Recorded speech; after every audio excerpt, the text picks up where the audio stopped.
21st. We're going to call our board meeting to order. It is 1:04 p.m. and let's do roll call.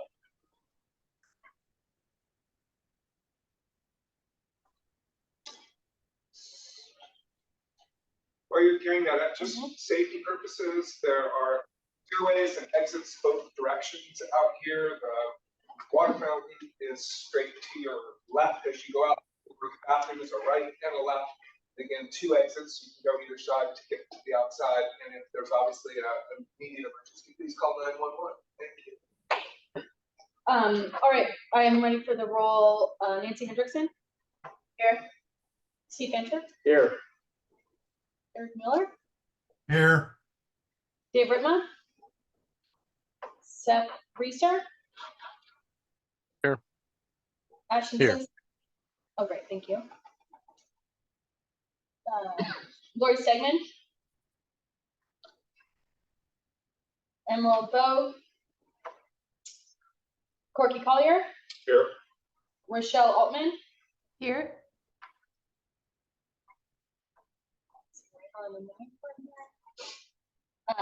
Atkinson. Here. Eric Molander.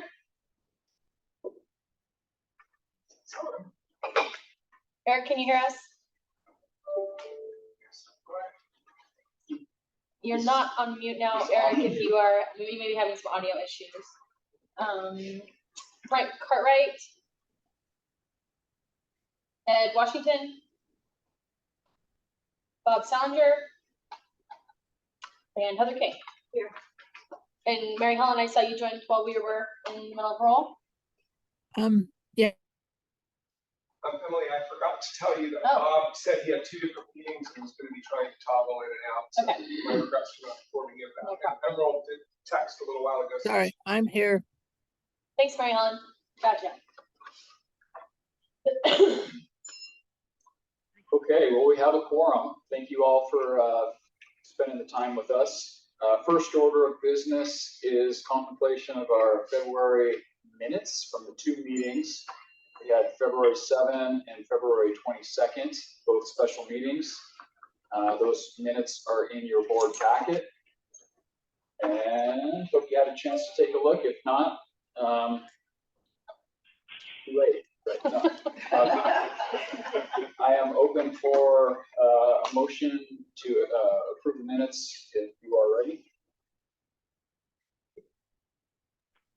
Or if we have any amendments. Nancy.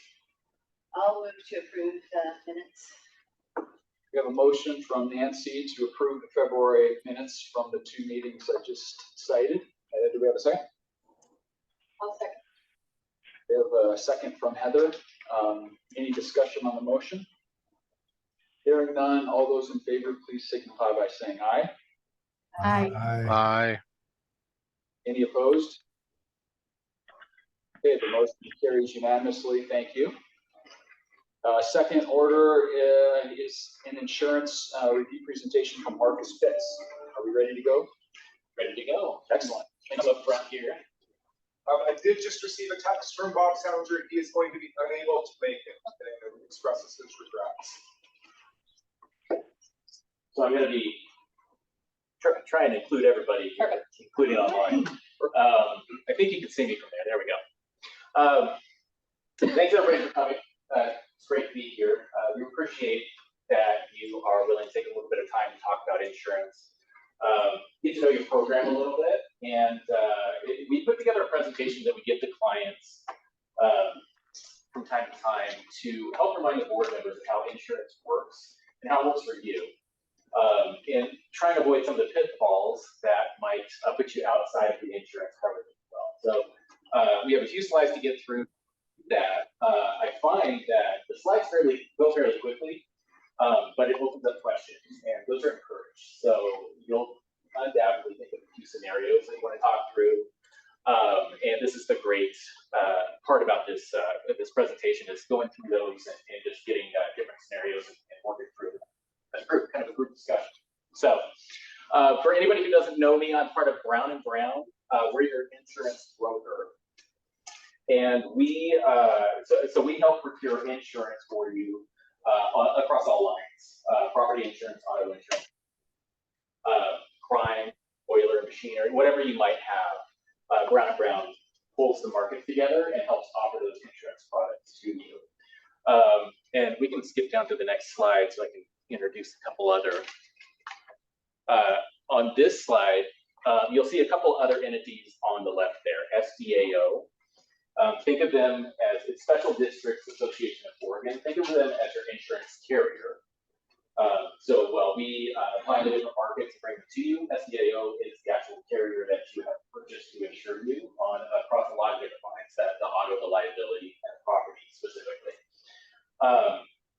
And SDAO is actually not a traditional.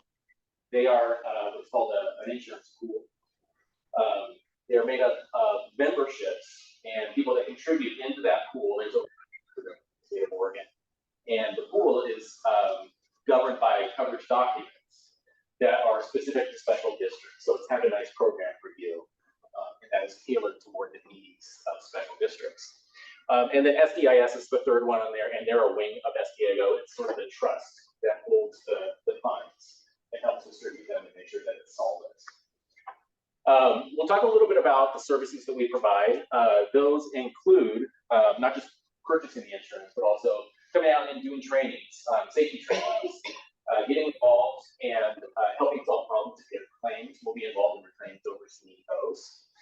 And we make sure that people are covered for the activities that they're doing. So if you guys have major projects going up, if you're going through major transitions, we make sure that the insurance coverage is in place for you and that there's no gaps. So we'll talk a little bit about how insurance applies to the board as we go, and yeah, we can go to the next slide. So just some foundational stuff. If anybody doesn't know what the Tort Claims Act is, Oregon has what that does is it limits the amount of damages that a local entity must pay out in the event that a tort occurs. And what is a tort? That's a wrongful act. So it could be a negligent act that causes damage to somebody. It could be an intentional act that causes damage to somebody. And whether or not that's insured, we can talk about. But your coverage really is in place in order to make sure that you're protected as an entity for any duty owed, any duty that's breached, which causes a tort or or damages resulting from a tort. So the policy is in place, and the policy is for the entity. So right now, there's a policy in place for NCD. You also have one for this. I can't remember every letter of it. Urban district. What do you call it? Is there a short? Just the urban district. Urban district. Okay. There's one in place in the urban district, and there's going to be a transfer of all the employees going into that.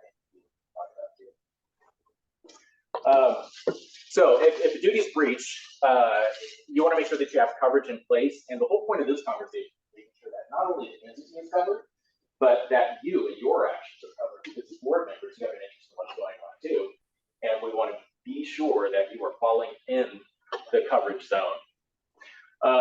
So the limits of damages right now, just for informational sake, is Oregon limits damages to $830,000 for a single occurrence, a single individual, 1.6 million or closer to 1.7 for multiple individuals damaged by some sort of act of yours.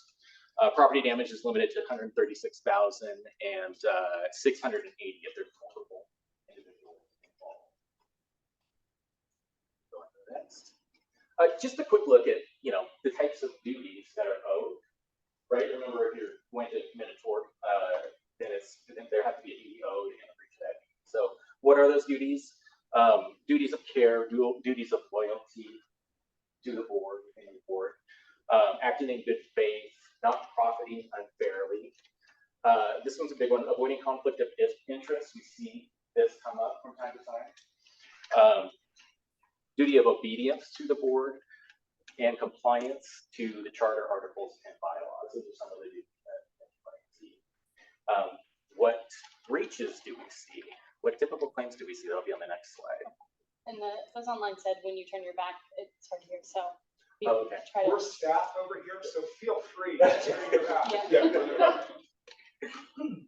That's good because I can see as well. Perfect. So I don't need to go through all of these, but the common sources of claims we see are pasted up on the screen right now.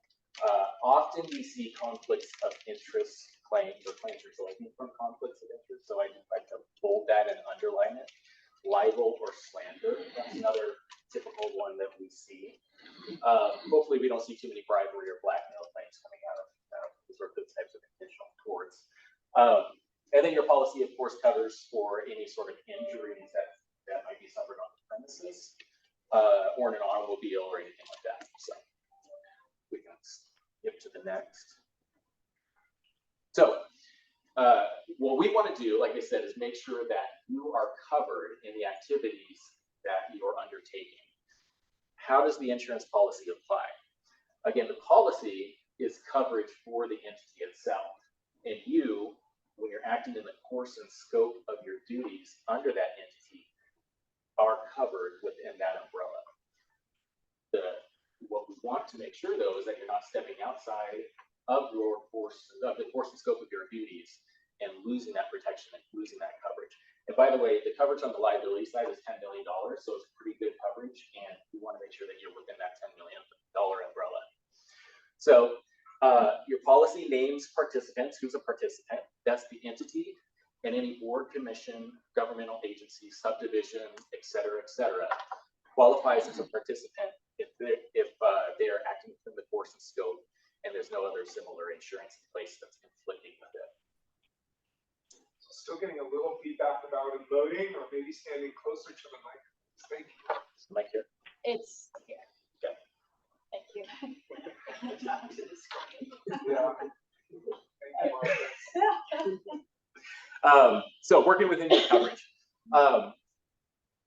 The most basic explanation here is that you're going to be covered at this moment, right? We have a board meeting. We've called it to order. Your coverage is applying for any decisions that you are making within this board meeting. That's your foundation and that's your standard. And the policy reads that it's only going to cover you during sanctioned board meetings where a quorum is present. Now, how do we get coverage outside of that? Because you often are not in this meeting, you're acting outside of that. And the idea here is the board has to sanction or make a determinative, deliberate action or statement that says you will do X, Y, or Z as a member. And as long as you're acting as a member with the interests of the board in mind, then you have coverage. And the idea here is to get things in the minutes that state what your intentions are. I'll go through a few scenarios, and as I'm doing it, if you can think of your own to kind of throw in, we can discuss whether or not they're going to be covered. Yeah, some examples. So if you're online and talking about some decision that the board made or some activity that the board's undertaking, and somebody criticizes you, a board member, on Facebook, and you decide to respond to that criticism, thoughts on if you're covered for that?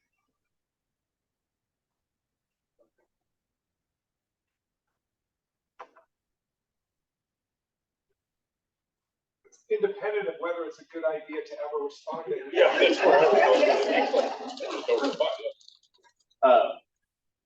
your insurance coverage, whether or not it will extend to you, the answer is likely not, right? It's not going to be covered because you are doing an independent act outside of the board forum, outside of the meeting. Unlikely that the board has said to you, you're our spokesperson, and we want you to be the responding party to individuals on Facebook. Now, maybe you are. Maybe the board has decided for this particular activity, anybody who reaches out, we have a spokesperson, we want them to respond, and here's the guidelines of the response. That can pull you into the coverage there because you're acting under the board's collective will, and that's documented. So the insurance policy will say, yes, we understand what you're trying to do there. But if you are taking it upon yourself to respond in a way that you personally feel, and the board's not backing you up on that or hasn't given you that activity to do, you could be in a situation where the insurance says, no, we're not going to cover you if you happen to harm somebody or disparage somebody, or they sue you for libel, or business activities or individual personal activities. So the point here is just be very clear with how you want to communicate to the public, who you want to communicate with the public, and some general parameters about what communication should be. The more that you can get into your meeting minutes or capture in this room, the more coverage you're going to have outside of this room. Press release, let's say you put a press release out about some sort of activity that's coming up, and then the Oregonian reaches out to a board member and asks for comments. First of all, do you think you should respond? Could respond? Depends. That's your role, right? As if you're speaking to the board, and it's Yeah, absolutely. Yeah, absolutely. If it's your role and you are going to be the spokesperson for this, and the press release goes out and it says, contact Steve for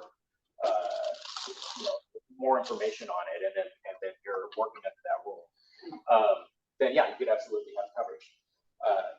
If you don't have that, you have the potential for not having coverage, especially depending on what's said. If it's something way out of bounds, then you could be in a situation where the coverage does not apply.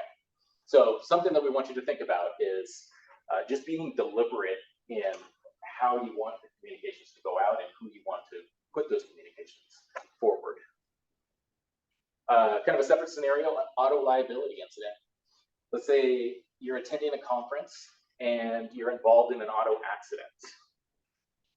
Coverage under the policy. if you're driving your own personal vehicle, at least the city's our insurance coverage, I think it states that your own insurance, private insurance policy would cover. If you're driving a city vehicle, yes, of course. Yeah, and likely, often it'll say your own personal insurance is primary, and perhaps the other insurance involved is in excess of that. That's pretty common. However, there's another circumstance you want to take into account is whether or not this conference is a conference that you are attending because you're a board member and are interested in the conference, or are you attending it because the board said this is a conference we want members to go to? And again, it kind of ties back to this room. Have we talked about this? Who's going? How many people are going? Should they be going? And really, if you just decide on a whim that you're going to go to a conference because you think it would be beneficial to the board, you might be in a situation where the board has not sanctioned that and you're outside of your coverage. So again, just getting that umbrella and extending it out is a matter of working as a group here and putting it into the formal minutes. Do you guys have any conferences that you go to as a board? Zero. We do send or offer people opportunities to go to the special districts conferences, like occasionally people have taken us up on that. Okay. Would that be discussed in here?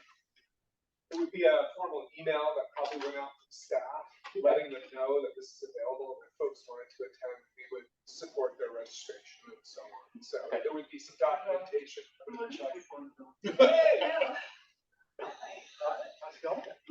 For those of you on screen, Michael Jordan just dropped in. So congratulations, by the way, on your win at the legislature. Yes, thank you.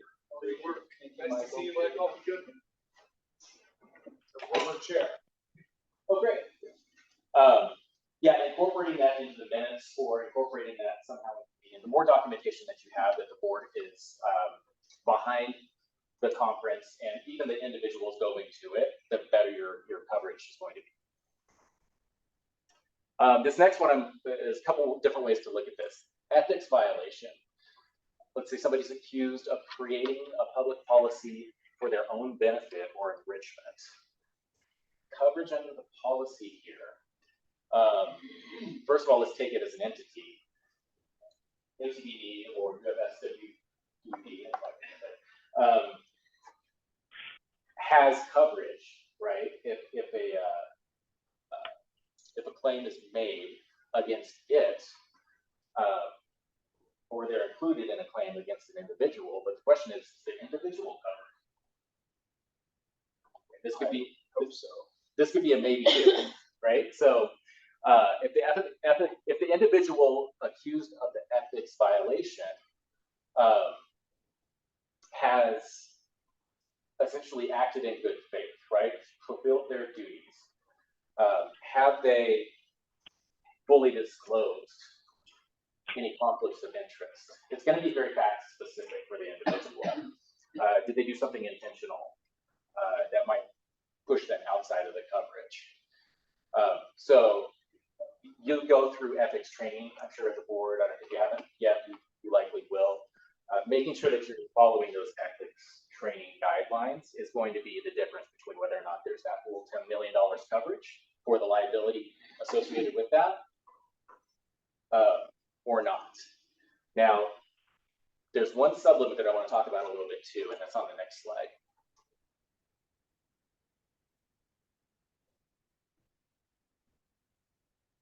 Board member ethics complaints. And I have an example of this one that's going on right now. There's no complaint that we have. But if somebody were to file an ethics complaint against you to the OGEC, Organization Governance Ethics Committee, and they launch an investigation into that, there is some coverage available to you, but as you can see, not a lot, for hiring an attorney to help you battle against that ethics violation. And this is important to be aware of because I would like this to be higher, but it's not at the moment. You have $5,000 in defense costs per official, and it is capped basically $5,000 per year. So each individual would have, I mean, what is that, 10 hours of attorney time to help battle against an ethics complaint that comes against you. Also, you have some notification requirements and you have to cooperate, but you also must prevail. If you lose that, you lose that $5,000 coverage. So, and to prevail, it means that you can't have even a small $50 fine and an educational requirement levied against you. It means $0. Any financial penalty is going to cancel out the coverage. So, and I just underscore that because it's really important to make sure that you understand the potential exposures to you as an individual in the event that an ethics complaint goes through the OGEC and they start coming after you for that. The policy really isn't designed to protect you from your own ethics violations. Just be aware of that. And this works on a reimbursement basis too. So they'll let the process play out and they'll reimburse you at the end. The reason I bring that up is because the ongoing claim that we have right now is local here. It's somewhere nearby. And a council had made a decision as a council to widen the road. And some of the citizens and businesses did not like that. They filed, there were 4 council members for it, 1 that was against it. They filed a OGEC complaint against the 4 that were for it, and left out the 1 that was against it. And they alleged conflicts of interest because they were going to be enriched through real estate for the road being widened, and certain businesses would take a hit. Other real estate would be a little bit more valuable, and they connected that together and they filed the complaint. So they were in the position then, the council members, of having to mount a defense against that, cooperate with the OGEC, and battle the charges. I just heard yesterday that they just won, right? So the coverage is going to be in place for them in this case. The question is, I haven't seen the invoice yet. I don't know how much they got charged for that. So it's something to be aware of. If you are very concerned about that, you can talk to your personal insurance broker and find some personal insurance options for it. But we don't want you to leave here without an understanding that that does exist. I think we can go on to the next one. No, that's fine. So, ensuring your insurance coverage, ensuring that you have that full $10 million of liability coverage as a board, we want you to be deliberate about what you're doing. Make sure that you are capturing everything in the minutes, your activities, what you intend to do. be aware of who you are asking to speak on the board's behalf. Talk about when they're going to speak for the board, how often, what context, how are you going to deliver messages about activities that you're involved in. And as an individual, think twice about your actions. When you are out in the public and you're speaking with people, you're not inside of this room, and you're talking about what's going on, just be aware that you're somewhat outside of the coverage at that point. And if you say something against one person and for another, you can be in a position where they make a claim against you for disparaging their business or disparaging them as an individual, or that they relied on you for this information. It didn't go that way, and so they were damaged in some way. So try and keep control of what you're talking about, especially when you're on Facebook or other forums like that. And don't assume that you're covered outside of the scope of your duties, outside of what you've been empowered to do within this room. Any questions coming up? Thoughts about different scenarios that you might be involved in? Online, can you hear over there? No questions for me.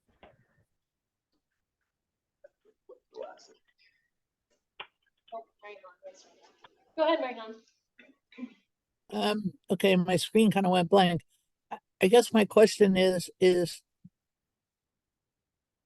when you say making disparaging remarks, does that pertain to other board members or staff, or if to my best friend, my neighbor, what kind of, I mean, Yeah. who would file the, if my best friend, my neighbor files a complaint and said she said a bad thing about Mary, or she said a bad thing about so-and-so. I guess that part I don't understand about. So you can never say anything bad about anybody to anybody? Or? Well, of course you always can. The question is going to be if you're covered under the district's policy for damages alleged about that. So we just want you to be aware that if you are making public statements that are outside of what the board is in support of and officially in support of, then it's not that you can never do that. We just want you to be aware that from a coverage standpoint, if somebody comes back and makes a claim against you, there is the potential for the coverage to say you were acting outside of the coverage document, and therefore that will not apply. Okay, I guess I'm just saying that because a lot of people say bad things about people in different situations. I don't think there'd be another person in this meeting that hasn't said something bad about somebody in their life. But this is just important. If I want to say something rotten about somebody, I just wouldn't get covered about. Well, I'd just say somebody. But I guess I understand, and just not make public statements about board members or staff to people who may report that back to others. Is that fair? Yeah, you got it right. This is basically a cautionary tale of helping to ensure that you aren't making statements that might come back, that you aren't making statements that you think have a $10 million coverage behind it, right? You may be outside of that. And then just a little bit more, and then I'll be quiet here. But is this only if you do something wrong, or is it if somebody does something wrong to you? Or says something wrong? Yeah, this is the protection for you, for your negligence, for the board's negligence. And if somebody were to do something that harmed the entity itself, there's a different process there. Yeah. Okay. Thank you. And there was another question about giving an update to a community group about board actions. Right. If the board has talked about the update to put out, and the best way to handle that would be for the board to say, okay, we're going to give the community an update about XYZ action, and so and so is going to draft it and send it out, and let's talk about what that message should be. I think that's probably the best way to make sure that your coverage is not challenged in any way. The more that you can do in here to document things, the better.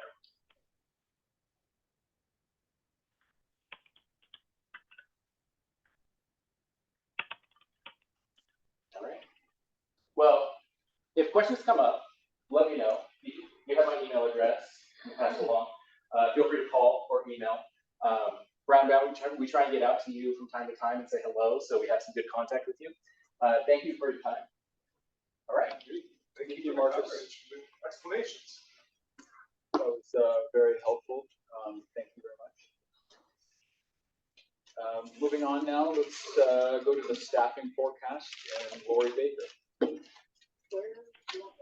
You can come on over here. So those online again, can you hear me clearly?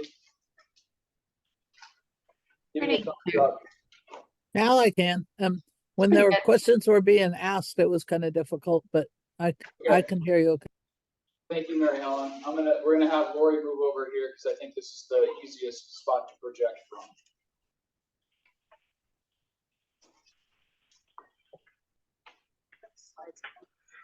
Yeah, I did. I'm always trying to do too many things. It's a lot of. And bear with us, we don't have the microphones that we have in the MCTV offices to use. Lori's gonna have to project. I think I can do that. I'm a soccer mom, I can project. All right, we're ready. So good afternoon to everybody. Today we're discussing an overview of the staffing information in anticipation of your review of the proposed budget. I did want to say the proposed budget books are ready and printed. And so the folks that are here in the room today will get to walk away with their new budget book. I believe we are 2 weeks early. So I did take seriously the feedback from the board members about the amount of time that they had to review this 100-page document. And so you get 2 extra weeks. What I would request is as you go through the book, hopefully you will go through the book, take a look at it, take a look at the information that's included. If you have questions, Steve, if you don't mind, if you could send your questions through Steve, then we're going to coordinate responses so that all of the board members will see all of the questions and all of the responses. So we won't respond to your email directly, but accumulate those questions and pull them together for the next board meeting. Unless we want that to go to one of the vice chair, I'm out next week and will not be available for maybe. I'm out also, so I wouldn't even start working on it. Okay. Or if you guys want to copy me and Steve, then I can help get it to the right staff. But Tanny or Nancy, please copy them, like them to see in real time what you're asking. That's okay too. But do copy staff. Maybe since these guys are going to be out, that'll help us keep up. Indeed. Sorry, I didn't hear the first part of what you said or whoever was speaking about. If you have questions, send those questions to Steve and Jim and Nancy and Tammy. Okay. Okay. And the document will be online, so The document will be online tomorrow and you will be receiving a hard copy. oh good. Okay, thanks. I just didn't want to burn up all my printer ink on a 100-page. So okay. You would burn up more than one round of printer ink if you tried to put this on your own, Mary Helen. It's a big book. $200 worth of ink. I'd just nod my head and say okay. So thanks. You're welcome. All right, you can go to the next slide. All right, so this slide summarizes the topics that we've reviewed in preparation for our review of the budget. We discussed the updated assessment analysis, and board members requested that we move forward with an overall rate increase of 10%. I will say as an aside, I know there's been some more discussion about wanting details about assessments.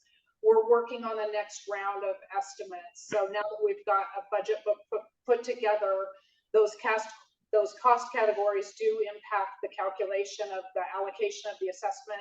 So we're working on the next round. We have also reviewed the projected cash flows for the district and saw that we had adequate cash for the district to operate in year 1 of full operations. Also, we have projected adequate cash flow for the first half of year 2 until assessments are collected.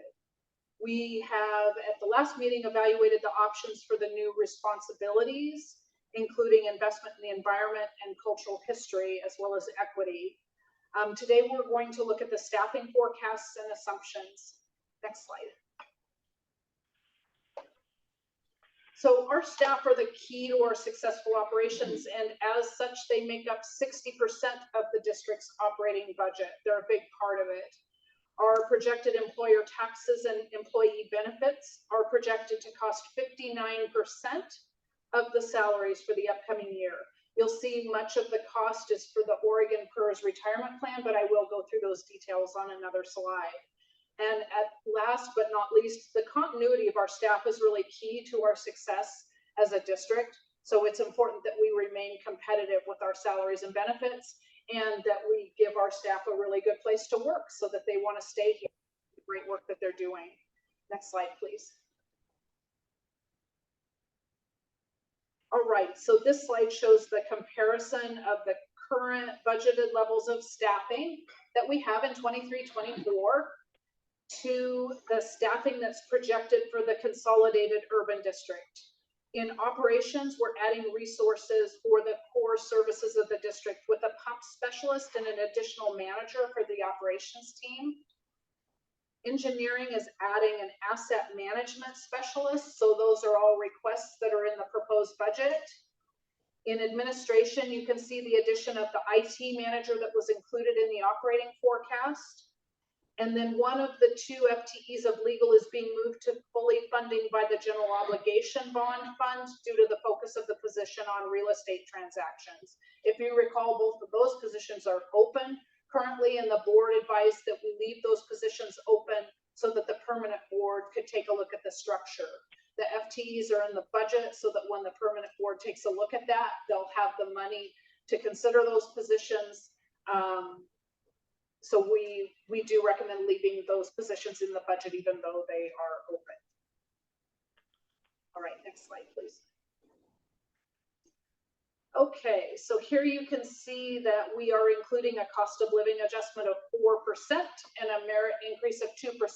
That is the same numbers that MCDD approved for 23-24. We're proposing those same increases to pay for next year. We have done a survey of our local partners, and we are falling right in the middle.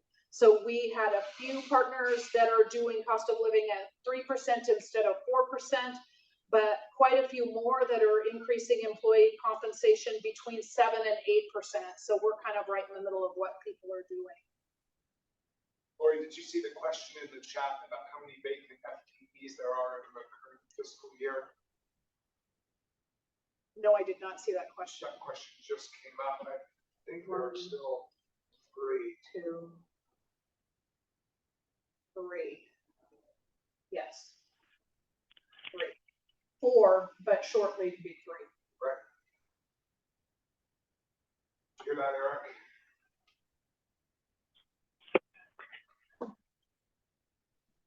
Eric's still having audio problems.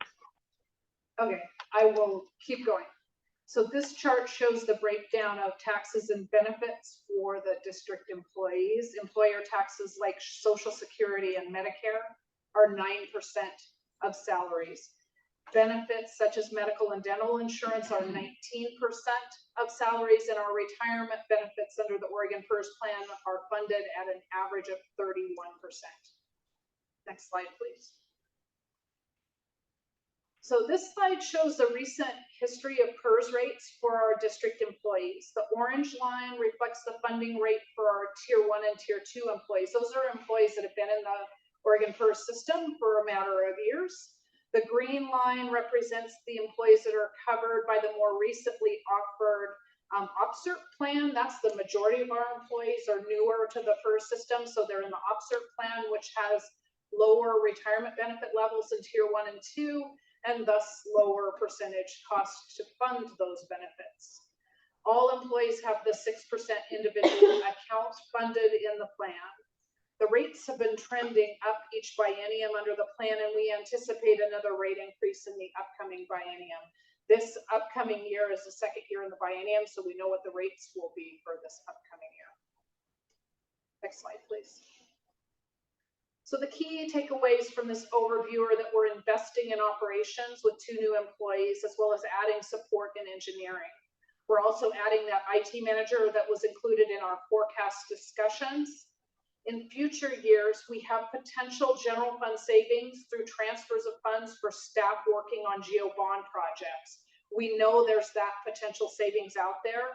We are not including that savings in the budget in this upcoming year because of the timing of the vote on the geo bond. The uncertainty around the availability of those funds has led us to the decision that we should avoid that potential loss of funding for staff. So if we put that funding in from the geo bond into the general fund, and then the geo bond doesn't pass, then we don't have enough money in the budget to be able to fund all of our positions. So these sort of transfers are anticipated in future years after the geo bond passes, which will provide us some additional flexibility for our future boards who are evaluating investments in new responsibilities for the district. They could consider using those funds to set aside dollars as a capital reserve, or use it for funding other sorts of activities within the district. So we do anticipate in the future that the geo bond will provide us some flexibility, because we know some of our staff, some of our project managers and engineers will be working on those projects. But our recommendation is to wait this year and not put that credit back to the fund this year, so that we make sure that we have enough funds available in our general fund budget to pay for all of our employees. With that, I can take questions. Thank you, Lori. Questions, discussion, comments? Mary Helen. I have a couple. One, there's a proposed, well, not a proposed, a measure on the November 2024 ballot that seems to have a lot of legislative support for freezing senior citizen tax rates and property taxes. Is there any way to factor that in? Because if those property taxes are not able to be increased, that might have an effect, or maybe not, but I was just curious about that.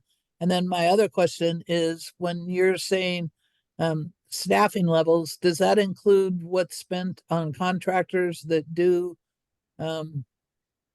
work that support, work to support the board?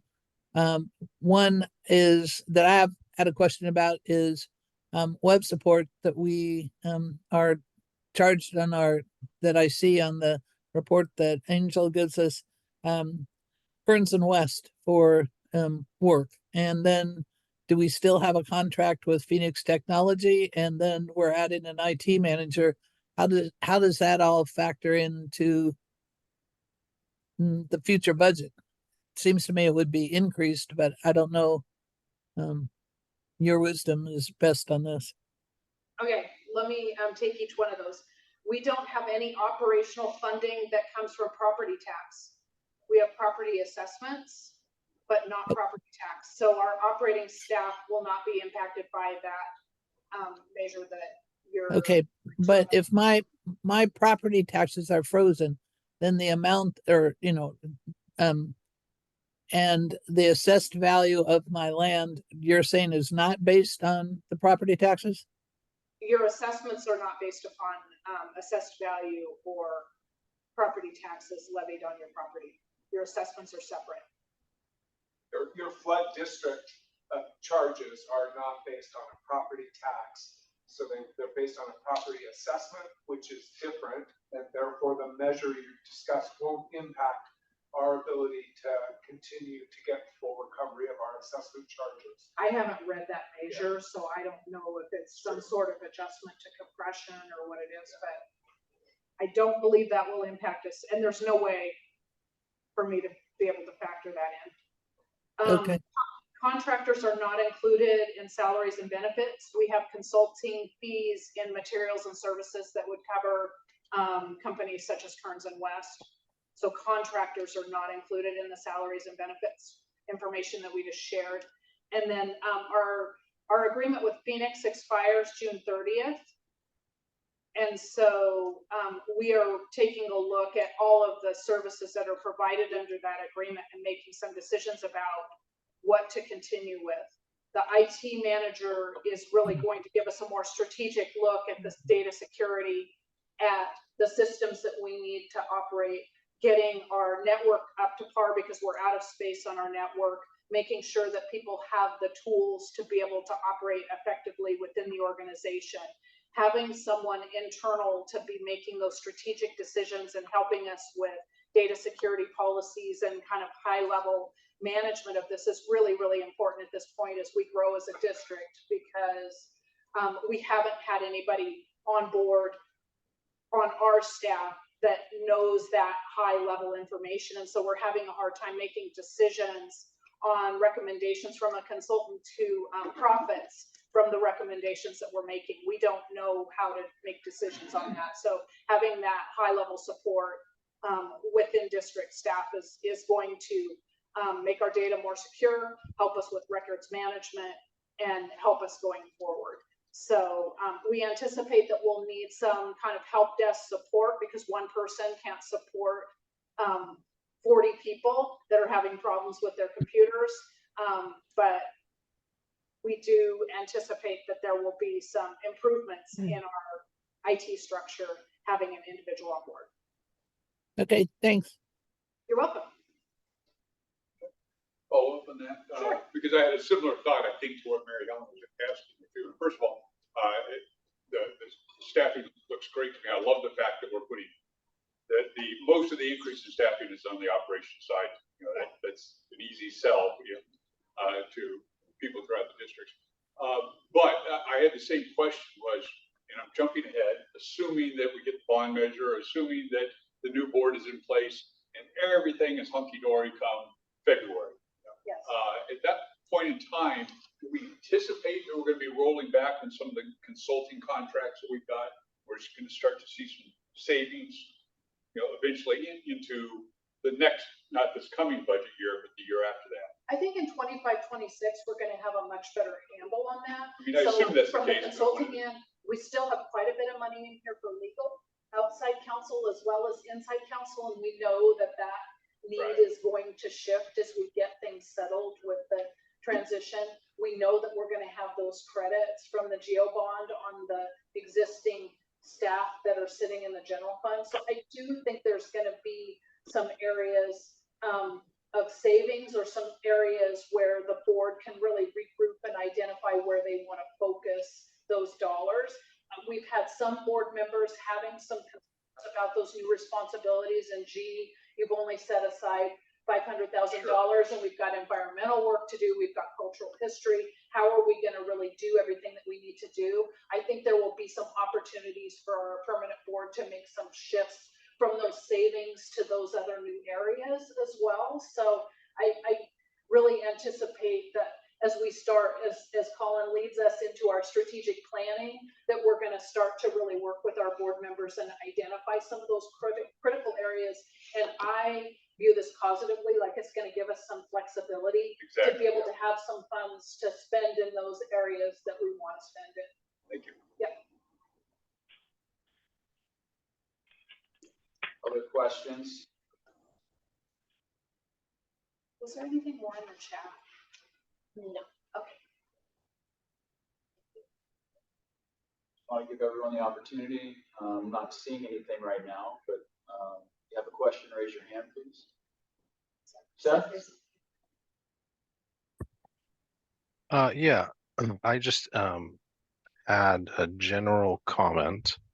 It looks like, and I appreciate the proposal coming forward, increases staff more on the operations side than on the administration side. I don't know how to memorialize that for the future board and as we talk about transitions, but just in general, I think that's a positive. And then the other part about employee compensation and kind of salary budgeting. Do we have any comparables to similar utilities within the Multnomah County region? I know there's no other flood safety districts, but just in terms of, you know, We have Portland's and actually, Seth, we did an interim kind of small compensation analysis just recently with Troop because we had some positions that we've had some difficulty recruiting. And so we wanted to do some comparisons to make sure that our ranges were still aligning with competing agencies. And so we did get some information that we needed to do some moves on our salary grades to make sure that we were still competitive for those positions. We have put dollars in for the upcoming budget to be able to do another full compensation analysis. So we're going to take a look at job descriptions again, take a look at our partner agencies, and make sure that the type of work that we're aligning the type of work and that we're getting those pay structures consistent with the other agencies that have similar positions. Sometimes it's hard with a small agency because I can tell you, and as you know, Seth, when you're in a small organization, a position has a much bigger breadth of responsibility than a similarly named position in a larger organization. So one of the challenges that we've had is really making sure that we're comparing the job descriptions and not just the titles to make sure that we're really looking at comparative skill levels and responsibilities. So we do plan on and are committed to continuing to make sure that we're aligning ourselves appropriately with our compensation and our benefits. So it is our intent to continue that process as we go forward. But we have had interesting challenges with some recruiting where I think the last several that we've done, people have come back and counter-offered because we didn't kind of hit the mark with what they were making in their current position. So it's been kind of a challenge. And is that information from either the prior small compensation study or the next study going to be shared with the board Certainly can be. before the budget process, or will that be something that has to be done by the future board? We haven't talked about the timing of the compensation analysis for the upcoming year. If that's something that board members feel strongly about, we could move on it more quickly to try to get the information in time for the budget, but it has to be ready pretty early. So just to be clear, Seth, there's no way we could have it for the first year budget, but we could certainly have it done in time to inform the next year budget. Yeah, what we were seeing with the general study that we did just looking at compensation bands is that we didn't keep up with our competitors. So with the positions that we looked at, they were doing compensation studies last year at the same time we were. And so we were looking at old studies that we based ours on. And so we found that some of our compensation bands ended up not being quite in alignment with our competitors because they finished their compensation studies after we did. So they made updates and adjustments that weren't factored in and considered in our original compensation analysis, which is why we want to continue to do them at least every other year to make sure that we're keeping up. And was the previous compensation study shared with the board at some point? I've only been on here for I think 2 years. I wasn't aware that if one had been shared with the board previously. Seth, I'm guessing we shared it with probably at a high level with legacy boards, but I remember. I think we did it with MCDD because that's where the staff. It sounds familiar, but I don't know which year. So Yeah, I think staff it was was with last year. MCDD. We'd be happy to dredge it up and share it with you. Yep. I mean, I think that it's worth getting that information out, since approving the first year budget's one of I think the 3 core functions of this board. I'd at least like to make sure that we had a chance to take a look at it before we signed off on that part of our charge. Sure, I'm happy to share it with you, Seth. I would note that I would recommend that you take a look again at that IGA between MCDD and the urban district, because that IGA ensures that people keep their same positions and their same compensation. So the board doesn't have a decision here to decide that people are overpaid, for example. That compensation structure is going to go from MCDD to the urban district, and that IGA was signed in 2019, am I right? 2020? Yeah. So if you don't have a copy of that, Seth, we're happy to share that with you. Great, I appreciate that. Sure.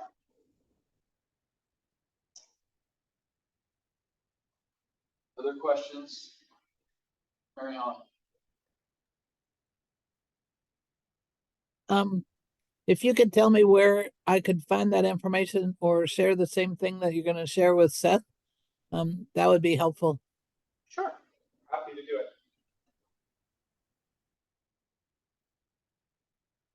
Okay, moving on. Thanks, Lori. Thank you. We're going to transition now to Bill, and Bill's going to present on the capital improvement plan process. Bill? If you want to move down here, Bill, just so people can hear you. Yeah, I'm happy to do that. I'm able to project well enough. You're a soccer, you may be a soccer referee, but I'm not sure if it's the exact from there. The quiet strength of the engineer carries Bill's voice to the Lord. The referees don't have to go clouds to moms, so. Okay. Pardon me while I get some logistics finished. Emily, can I? Yes.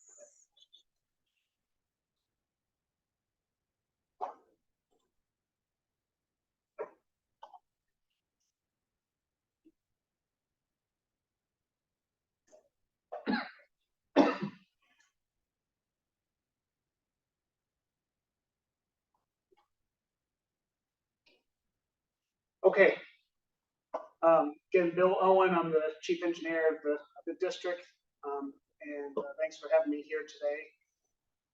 My presentation only has a couple of slides to it, and it's intended to give you an overview of the capital improvement plan process that our staff goes through in order to develop the CIP each year.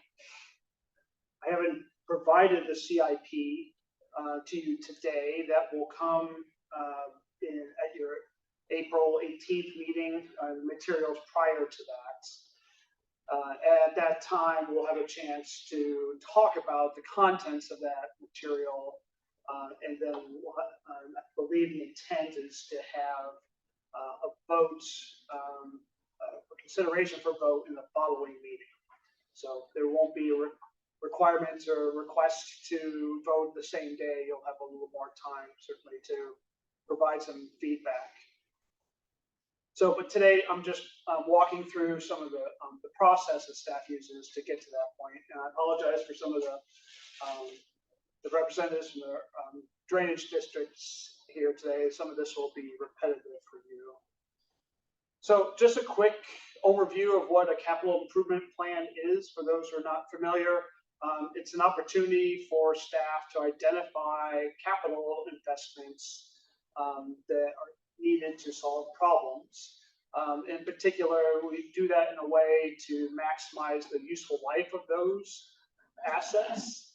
In our case, we focus on the levee system and drainage system in our geography that's managed by us. It's owned and managed by us. That's the key here because there are many aspects of the drainage and levee systems that the district does not own.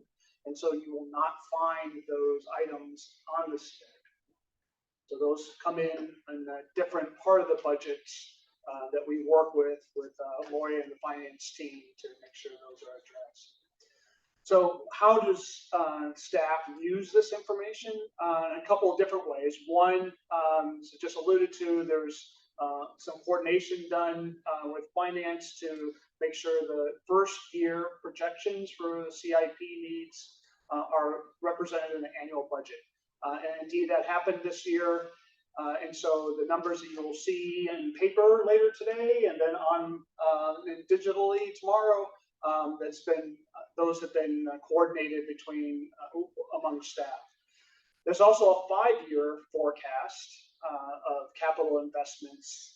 And those are helpful to understand what type of costs are expected during that period, not only for current projects, but upcoming projects, but also gives the finance team some idea of upcoming costs so they can be informed about rate adjustments in the future. We don't necessarily want to have spikes and valleys or rate increases if we can avoid it. And so this information helps trying to smooth those rate increases over time.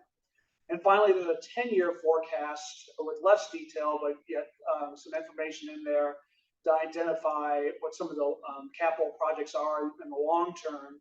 A lot of that is there just to give a flag for members in the public to understand what's coming up and to start thinking about potential funding options for some of the larger projects.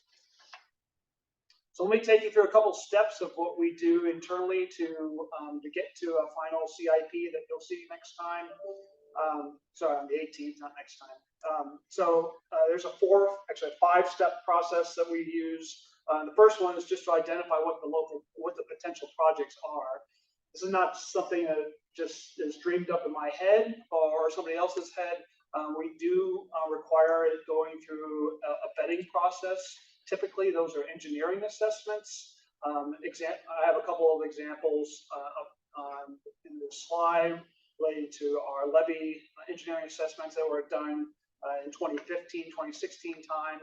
We have master plans that we do periodically, and so the results of those master plans are included, as well as things like an asset management report, like the 2021 version. But also we can get items in costs based upon vendor quotes. So what does the marketplace tell us currently of what those costs might be now to replace a part that meets our capitalization policy? So once we have that information, we identify what projects we have, and then we go through a scoring process. The process we have used for this year is the same as what has been used for many years here since I've been with the district. And these criteria and weights have been vetted and discussed by the legacy boards. So in addition to what staff feels are important. So there are 4 different criteria for us. Let me walk through those very quickly for you. So the first criteria is what, for that project, how does that project address flood risk? So on a score of 0 to 10, if the flood risk in that area suggests that there's flooding every year, that's going to get a pretty high score, like a 9 or a 10. If it floods only at the 500-year events, that's going to get a really low score, like 0. So in addition to flooding, we consider what the Army Corps of Engineers inspection ratings are. Those are specific to our particular system. It's very rare, but when we get an unacceptable rating during those inspections, that dictates that we have a very high score in this case. Emergency preparedness is another example of a criteria we use. There are situations where we have to consider whether or not that particular asset that has problems has any redundancy. So you think one of the pump stations, for instance, a very large pump station like pump stations 1 or 4, where some of those pumps, if those pumps go down, we can't just pull in a generator to get that pump up and working again. So there's really very little options for redundancy to keep the pump operating. So emergency, in a situation like that, we would get a very high rating. We have a very small pump station that we help manage with the Port of Portland that has a motor slightly bigger than a blender.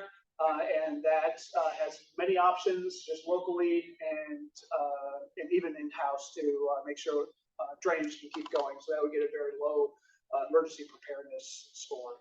Operational efficiency deals more with how frequent our operations team goes out to that particular asset. So primarily our how often we interact with that asset. So assets that we connect with weekly would get a higher score than what we connect with annually. Of course, OSHA safety issues typically get very high scores. The final factor here, excuse me, is dealing with asset integrity or dependability. This really focuses on the design life or useful life of the assets, or the ability to replace parts. For instance, let me give an example. The trash rates that we just put in pump stations 1 and 4, they're from Germany. And so we have parts already purchased to replace things, but we know there's a supply chain factor in order to get new parts for other pieces we don't have. So that will influence what our scores do. So once we've identified those scores for those 4 primary criteria, we also consider some additional added value benefits for each project. And so I won't read the list of all those different aspects that a project can bring to the community, but these are things that we consider that could influence the prioritization and final scoring of the projects. And particularly, once that's been addressed, if any projects do get one or more of these added value benefits, their score increases over other similarly scored projects. So a project gets scored a 7. There are 4 projects that get scored a 70, and one of them has 1 or 2 of these benefits that will bubble up to 80, for instance. So there's a little bit of subjectivity there, but what we want to do is give some separation for that project that offers more community benefits than others.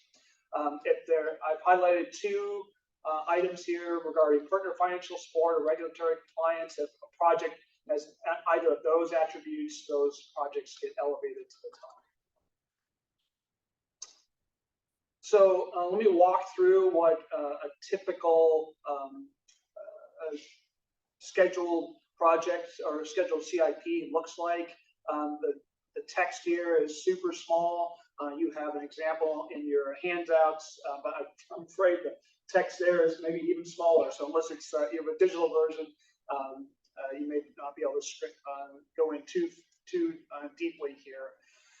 But that's not the point here for this slide. The point is gives you the type of information that you will see when the draft CIP is given to you. There's information about going from left to right. There's information about the projects, some logistical information. The CIP rank is included. The cost accuracy is a column we've added more recently, just to give board members an idea of what staff's comfort level is with the costs there, because you may think that this year the total for a 5-year period says it's $1 million. But if our cost estimate is not is pretty low, or our accuracy is pretty low, a class 5, it's likely that that number will change. If it's, on the other hand, if we got construction bids in and we plan to start that project next year, that cost estimates can be pretty tight, and so you'll get a class 1 situation. So that cost accuracy column is there to give you all a sense of how staff feel about those numbers. There's also a column there regarding external funding and some footnotes associated with that. If you look to the right-hand side of the page, there's 2 different types of information. One is the 5-year plan that shows how much money is projected annually for the next 5 years, and then the total in the yellow column. And then afterwards, there's a 6 to 10 year outlook to give you a sense on how much we're anticipating those costs. These costs, and I guess I can say this now, the costs this year are escalated annually at a 4% increase, and that's based similar to what Lori did. That's based upon feedback from other local agencies as well as the CPI and other information I can track down. So the sequencing, let me comment just briefly on the sequencing of these projects. Sequencing is based initially, at least on the CIP criteria and the prioritization, the scoring from that. There are situations, though, when some projects need to be finished ahead of others. So if, kind of a classic example in civil engineering, if you have to replace a pipe that's a mile long, you don't want to replace the pipe at the very top of the system first. You work downstream and start downstream and work your way back upstream. And so that type of logic can influence the timing of certain projects. So it's not completely dependent upon the prioritization, but there's some other factors like that. So let me leave you with a couple of thoughts here. First off, I'm fully aware that the process we're using for the urban district's CIP for this first year is the same as those that are used in the legacy district.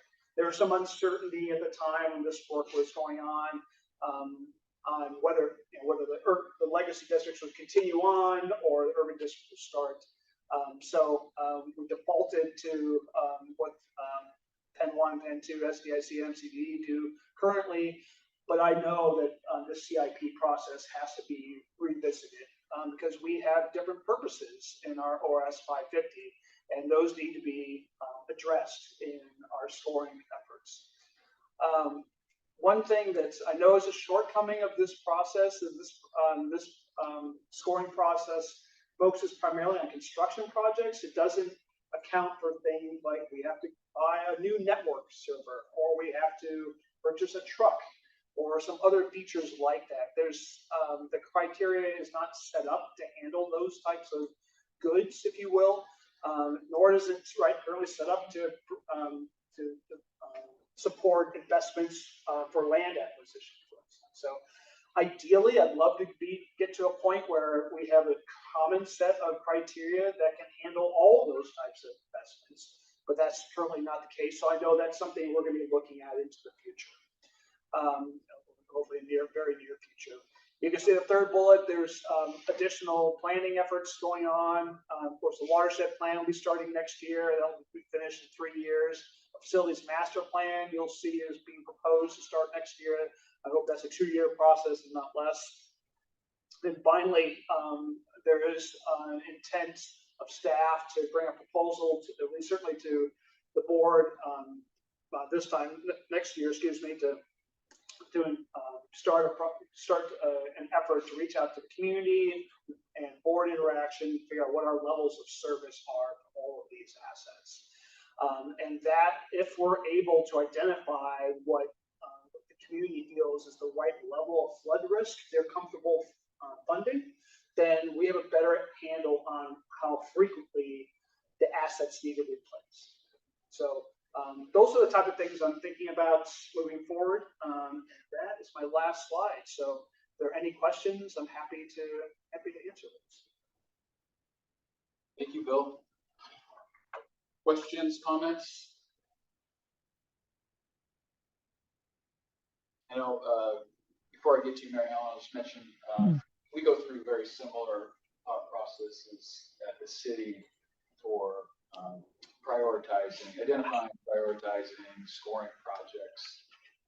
Just presented our CIP to our finance committee last night, so sympathize with what you're going through, Bill, and understand it pretty thoroughly. But go ahead, Mary Ellen. I just want to thank you for all the work, because I know it's sort of a difficult job to deal with all the entities you have. And I especially want to compliment you on trying to include the public and the board, because they're the ones that need to give staff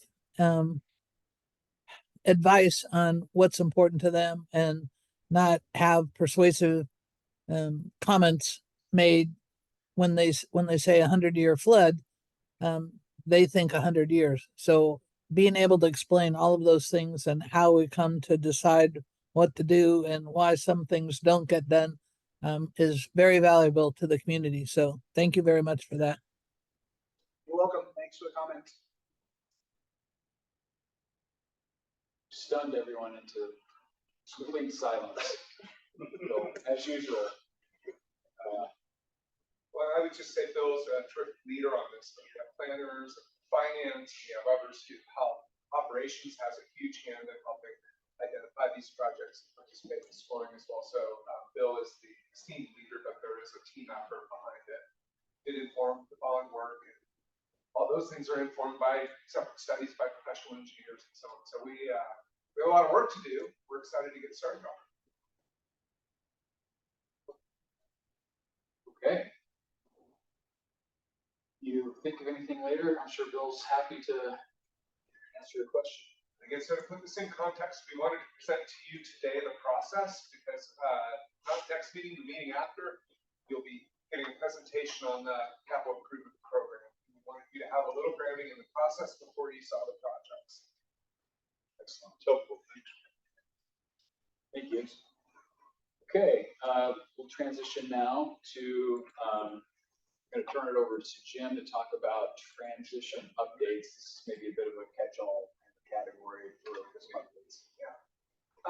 I would draw your attention to the last page of your packet. So I'm just going to use that to walk through the steps. I'm having trouble hearing you, Jim.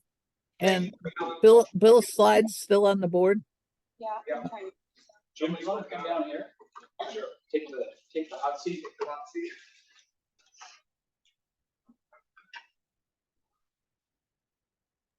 Thanks. You're welcome. Thank you for letting me know.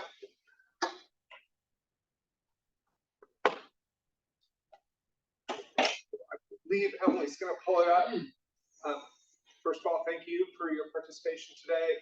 I am aware, and you guys may recall, that several board members had asked for sort of a comprehensive schedule of upcoming decisions that you all are going to be engaged in. So staff have worked over the last couple of weeks with outside counsel and the county and others to walk through all the different things we need to do to be successful.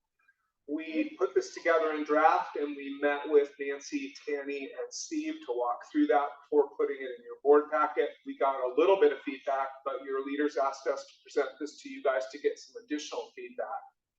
So I'm just going to try and walk quickly through these things. We are done with our district boundary. You guys voted for that at a special meeting, and we're in the very final throes of getting that approved by the county and the Department of Revenue. So that's really exciting, and kudos to all the staff and consultants who worked so quickly to get that done. At your April 3rd meeting, we need to have, we're shifting into some ordinances. Ordinances are different than resolutions. These will be your first ordinances, and Allison may have to save me, but ordinances require 2 readings. So we have to notice those ordinances, do a first reading, and then at a second reading, you guys do your approvals or amendments.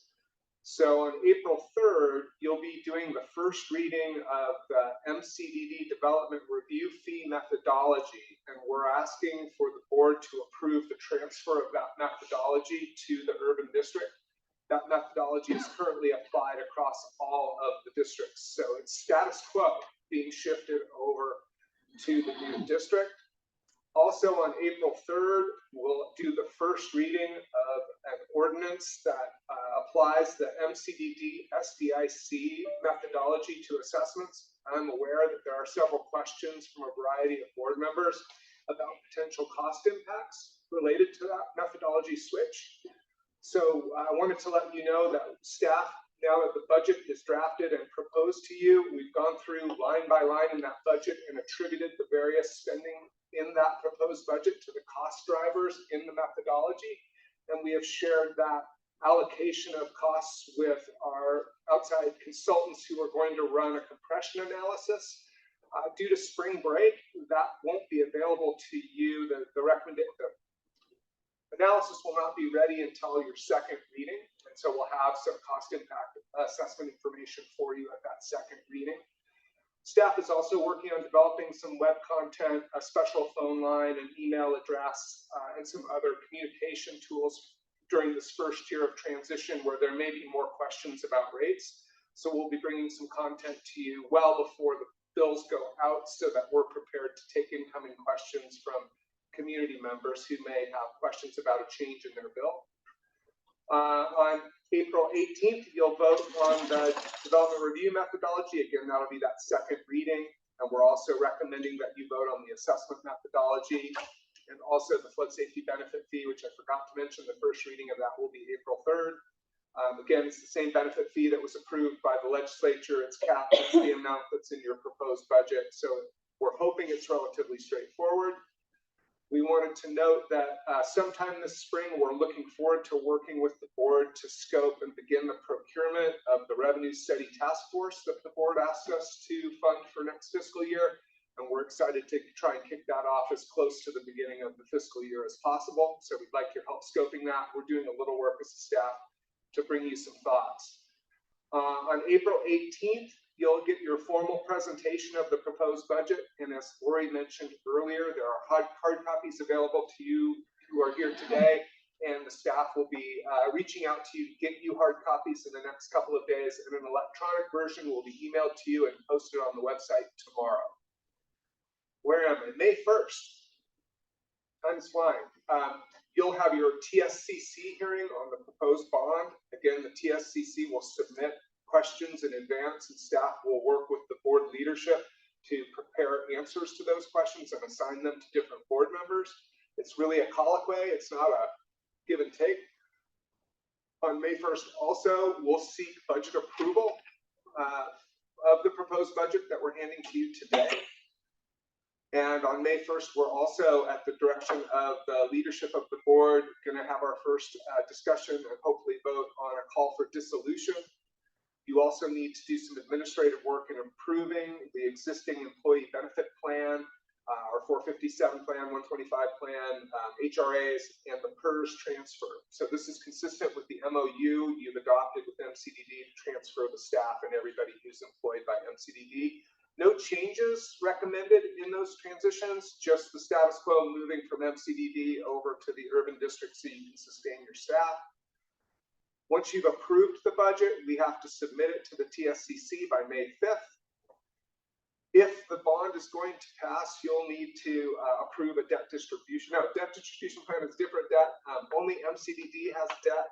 And so the board will need to work with the MCDD board to come up with a debt distribution plan for the MCDD debt. It is the only district with debt. And we're working with Jeff Condit, our outside counsel, to prepare resolutions for your review well in advance of that.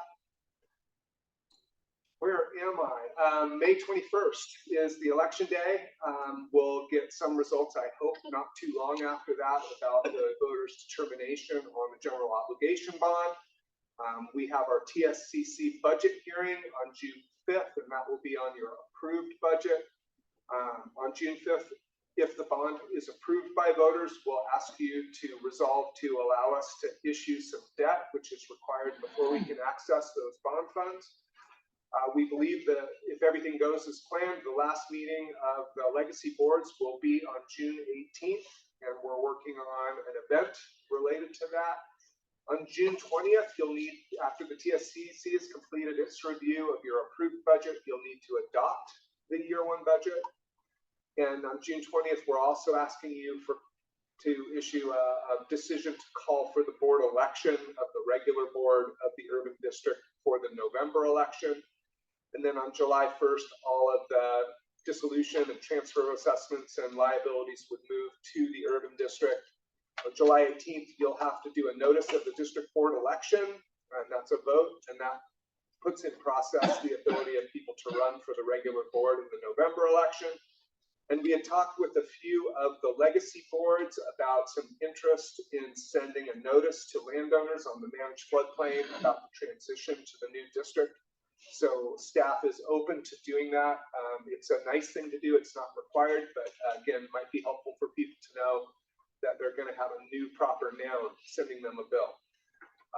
We do want to appoint the Revenue Study Task Force early in the summer so that they can have results and recommendations well before the new board starts. And we need to, sometime during the summer, and Carrie and her team are doing some thinking, you guys need to establish the Bond Oversight Committee, and you'll need to determine the scope and figure out criteria and appoint individuals to that Bond Oversight Committee. November 5th is the general election day when the regular board will be elected.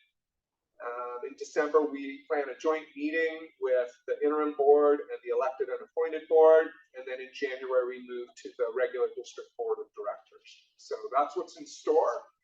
There will probably be some contract approvals and some other things that go through as you all begin to take over operations of the district. Right now, most of that work has been done by the legacy boards, but that will be starting to transfer over to you potentially as early as your next meeting, but it could be probably in the summer when that starts to happen. So we hope this explains to you what's coming.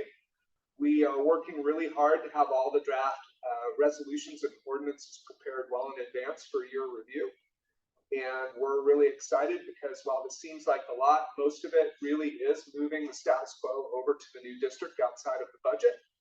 And yeah, we really appreciate all the support and hard work everyone's done to get us to this point, and we're happy to answer questions. And I do suspect some of this may move around based on your needs and the amount of time that this board may require to get through some of these topics.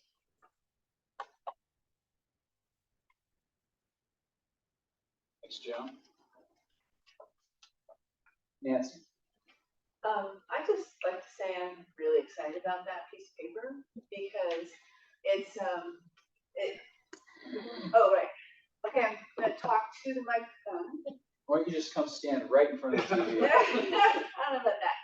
I'm just really excited about this piece of paper because we have been working, some of us for 10 years to this moment. Like we've worked through like getting the legislation and then changing the legislation and what's going to be in the legislation and what is the mission and purpose of this new entity to take, to really bring this work forward into the next 100 years. It is a lot of different things though, and I appreciate what you said, Jim. It is a lot of, although we have a lot of things to vote on, there's not a lot of wiggle room, right? There's just like, okay, yes, we're gonna vote to change this over to that. We're gonna vote to change this over to that. The one thing I do wanna point out is that we're getting our budget today if we're here and tomorrow if you're online. And so it looks like we have a presentation on April 18th, and then we have to vote on it May 1st, right? Yep. Yep, and that's like a drop dead date. Like we can't go further than that. So I guess when I'm looking at all these things, the one I'm zeroing in on is actually the budget, because all the rest of them, it's like, yep, check, check, check. And everything else is just to get everything moved from one place to another. So I'm super excited, and I just wanted to say that in this public forum because I think we have done an amazing job over the last decade. We're not done yet. Just got to push it through. But thanks for letting me have the floor. Thanks, Nancy. Mary Helen. I just want clarification. I really appreciate this list of things that are ahead because I think I'm one of the people that asked for it because I couldn't keep track myself. In the column that says vote with a question mark, those are things that indicate, yes, we need to vote, as opposed to, yes, we need to agree. I guess I just wanted to make sure that in essence, we've not done any of these, well, other than March 12th, yes, we voted, but are the other ones, yes, we need to vote? I didn't understand what yes meant because of the first one we've voted on that already, but then the other yeses are in future dates. Thank you for that clarification. My regrets for the confusion. Where there is a green yes, there is a vote required of the interim board. Okay, so it's. What I did notice is, it's hard to put a list together like this. And again, thank you. It's a great list. Yeah. But on April 3, example, there's 2 first readings with a no vote. Well, we don't vote on the first reading, no, but it's a first reading setting up a vote that is coming. So there's a gray area there. Yes, thank you. The vote is scheduled for the meeting with the green yes. Some of the ones that And say no are items that will be voted on, but they're not being voted on at that meeting. Right. We can try and flesh that out a little bit for you all. It'll create another problem, so I wouldn't worry about it. We need a 3-dimensional table. There you go. Yeah. I hope that answered your question, Mary Helen. And no, please- yeah, I mean, it's just my interpretation. Obviously, you know, people say things in different ways, and I generally am one of the best at that. So I just wanted to clarify. I wanted to make another, you had said on July and August, send notice to landowners of transfer. And you said it'd be a nice to know thing. I think it's a very important thing to know. And I'd like to encourage staff to be able to develop a process like Metro, the port, the city has for providing documents, not just making appointments for non-English speakers.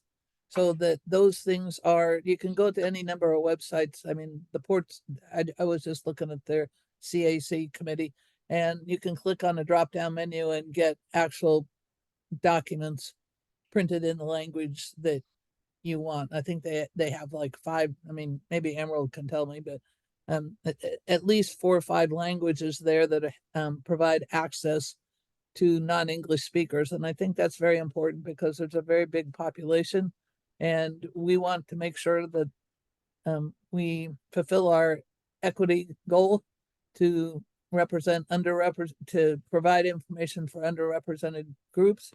And I think that would be more than nice to know. I think it should be a thing that is done. So if that could be included, and I just wanted to understand leadership of the board, is that chair, 2 vice chairs, and budget committee chair, or who are those people? I mean, Annie, Nancy, and Steve as your chair and vice chairs. And just on the translation, thank you, Mary Helen. That is an excellent suggestion. And we're getting really close to selecting an equity consultant to help us move from the framework to the action plan. And I really appreciate you highlighting the language issues, and I take them really seriously, and we'll be working with the team to improve the number of languages that we provide documents to. And I really appreciate you bringing that up. Thank you. well, that only comes from my experience of people saying you didn't tell me. And then me say, you know, as a chair of a city committee, and I said, well, we did tell you. And they said, but I can't read English. So that was kind of a slap in the head to me 6 years ago. So I think that we've made many agencies have made great strides and have processes that we could learn from that would not put the burden on the person that needs the translation. Like they call and say, I need this information, then they have to make an appointment, and all of those are very difficult things that I don't have to go through because I read English. So I think we just need to understand what other people go through. And the TSCC meeting, you had said that you would have select board members. Will other board members be able to make comments as public members, or how will that work? Or only the board members that you select be able to provide testimony? So it's the TSCC's meeting. They submit questions in advance, and staff will work with the chair and vice chairs to determine which board members will be assigned responding to the advanced questions. So staff won't make those decisions, the board leadership will. And I suspect the TSCC would allow a little bit of interaction, but it's not our meeting, it's their meeting, and they submit in advance. So it could be a question of them. If somebody other than the selected board members can respond. Okay, thank you. That's just me trying to be clear. And just a little lighthearted stuff. The Ducks are leading in their playoff game, and here's my little. Nice. Thank you, Mary Helen. And thanks again for keeping an eye on the equity work. Well, and I'm sorry for all the Oregon State and Portland, University of Portland women and Portland State. But I am a Duck fan, so I had to share my little quacking duck. Thank you. Thank you. Real quick, I think a big value and something we need from every board member, right? As we look at this list, this is very informative for our roadmap forward. But as Nancy and I and Tammy met, I think we talked about everyone has different needs for information to feel comfortable on voting for these items, right? And sometimes that information is unique to each of you. So what we need you to do is we need you to look at these items and we need you to forecast what you need to be informed enough to make votes. And staff needs some of this information in advance. This is extremely tight, the schedule. We're bouncing from meeting to meeting, making decisions on things, and we don't have a lot of time to have multiple policy discussions leading up to a vote. We just don't have that luxury of time. So staff's going to have to be providing information to all of us just through email. In some cases, it's not going to be necessarily presented in a board meeting. If it is, we're going to have longer board meetings. We're going to have to find special session times, I think. I mean, I just want to throw an example on the table that I heard from Tammy about, and you can elaborate, Tammy, but I think it's something that resonated a bit with me too. When we look at consolidation of the assessment methodologies, and we've talked about consolidation to the MCD methodology for a long time. It's where most of the customers are. It's one of the assessment methodologies that I think generally people feel is the right one to move to, but there are implications for the other legacy drainage districts. And we've studied that before. We've seen it. It's been a while. I pulled a study up. I looked at it from 2018, and it was very informative to know that as we do increase assessments on the general goal of increasing revenues by 10%, that doesn't mean individual properties assessments go up 10%. Some of them go up more, some less, because we're consolidating to one methodology. So while I don't want to flood staff with data requests that are going to take an inordinate amount of work, there is an aggregate information that's kind of needed to make sure I think we get to where we need to be there. Maybe you can elaborate a little further. And the only thing I'll say is, and this is more of a personal thing, way back to 2017, I've been like, okay, what's this going to cost people individually? And I think sometimes it's easier to do it for like a homeowner because it's pretty much a standard methodology. But when you start getting into a lot of the commercial industrial properties like we have in SDIC, sometimes it's a different discussion. And I look back in August, and at that meeting, we saw an example of 8 properties, 2 from each district. And we were talking about an average of about 10%. Well, the 2 SDIC properties, one went up 23.7, the other one went up 25.9. And these were relatively small properties, but then I'm thinking, okay, these are going up 23 and 25%. What do some of the other ones look like? And that's kind of the ongoing question is we've got compression, we've got all sorts of things playing into this, but at the end of the day, what does it look like? Because I feel like that's our responsibility to the landowners is we move from this to this, and what does that look like for you? Can I add something real quick? Sure. I don't think we don't want information that's used in damaging ways. So there's I don't think we want to avoid trying to come up with numbers that are going to be used to try to show property owners what the forecast might be, because it's not going to be and it will be used against the district in the future. At the same time, we don't want to try to reel back any of the decisions this board has made. So this board has made decisions to move forward.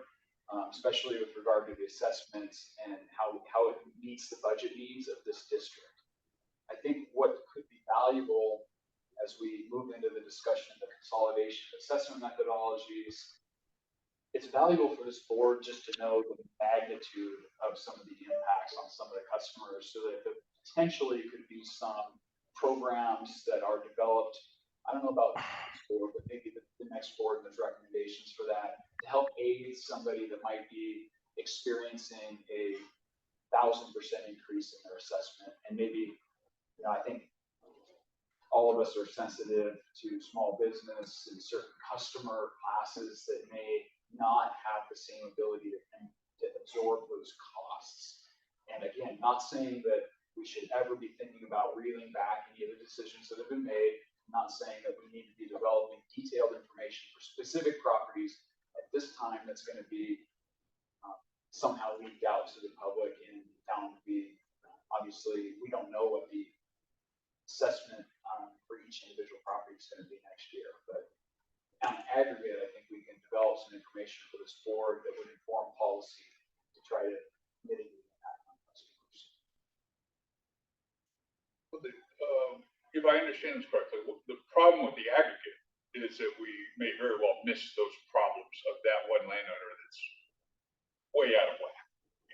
And I completely agree. As a board member, I think it's our responsibility to be looking for those potential problems. We're talking about big changes here. Big changes in the way we're assessing fees on individual property owners. It behooves us to do an analysis and figure out, is there a small subset where there's a big problem here? And we don't have to, I don't think, we have to have detailed numbers for that particular parcel, but a range, yeah, and then we can look at that, and hopefully we look at it and say, there's not a big problem here. We don't see any, great, we move on. But just like you said, I don't want to reel back our decision because come June, we go, oops, we screwed up. I don't want to do that. I want to do our homework in advance of the vote. So that's it. Does that make sense to what I'm saying? Is I think we need to look at the individual. We need to look at it on an individual parcel by parcel basis of are there parcels that are going to see, for some unknown, unexpected reason, they're going to see a much bigger increase in fees or taxes than we expected, than is the average. Staff's working on this too. Right. Yeah, so as I tried to explain, there are several major cost drivers that influence the rate an individual property would pay. Those include the assessed value of the property, but from the drainage district's perspective, there's flood control, there's peak storm, and there's average storm. And depending on the work that is contemplated in the upcoming year's budget, those costs are allocated differently every year. So there's some up and down already happening. The other change that we're about set to get our consultants to help us with is, for the first time ever, SDIC properties will be subject to compression. We don't have a history of modeling that or anything to work from. So we're asking our consultants to give us a better sense across all the districts based on the new allocation of costs for year one to the new methodology, which properties get impacted by compression. So we should be able to give you some analysis of that prior to your second read of that ordinance.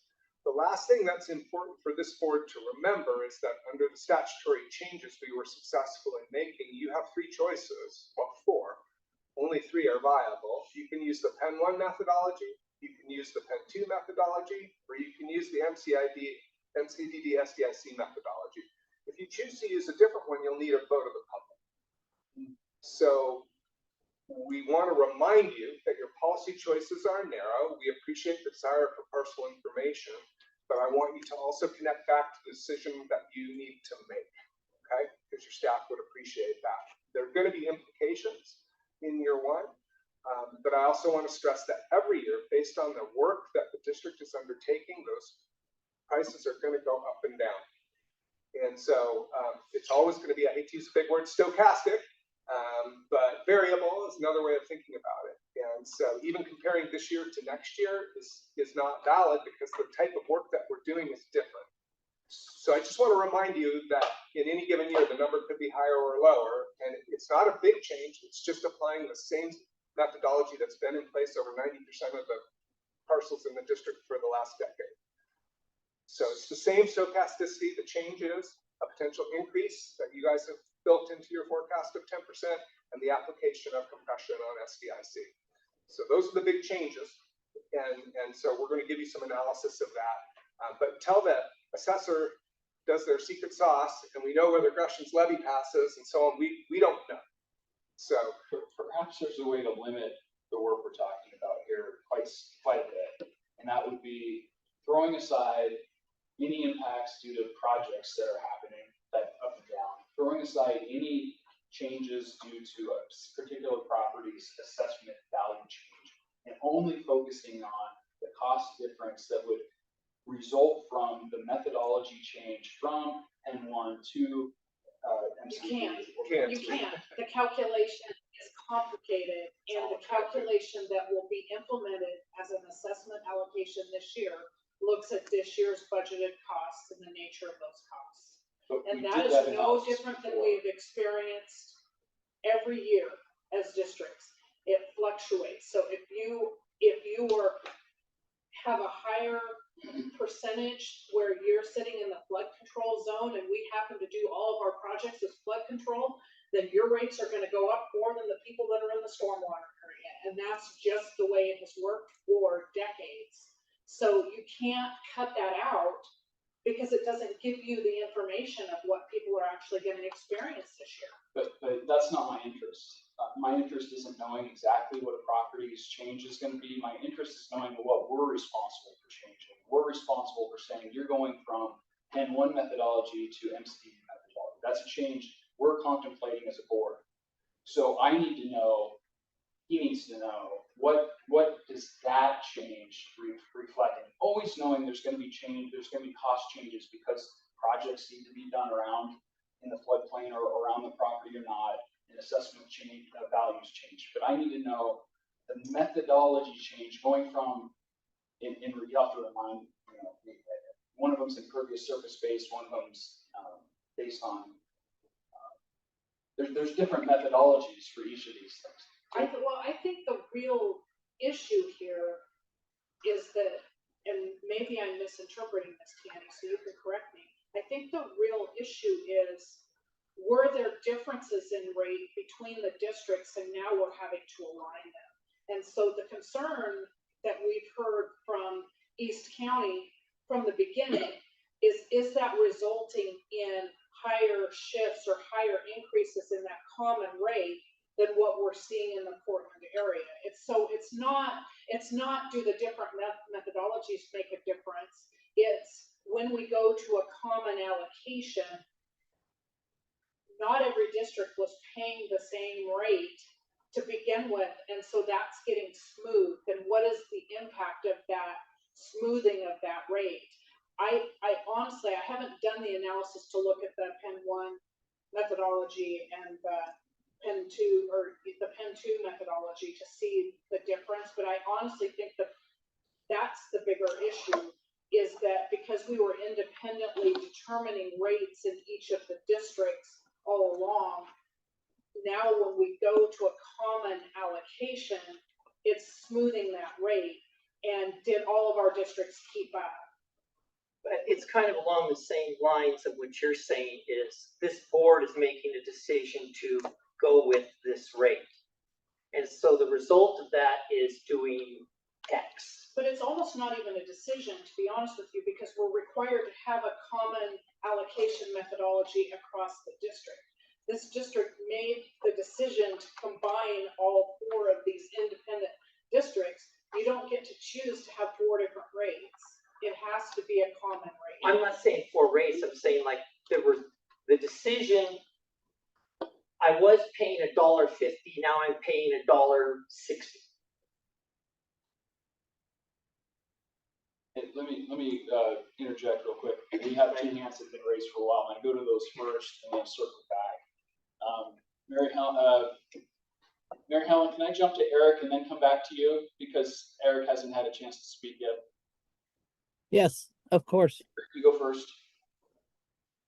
I appreciate that there's a desire for information and there's a desire to avoid, making a mistake. But I think some of the just comments that just occurred just a few moments ago are the critical ones, is that, the policy choices are narrow. Whether we're able to determine what a particular parcel might be next year or not, I don't believe can affect what we have to do for the entire district.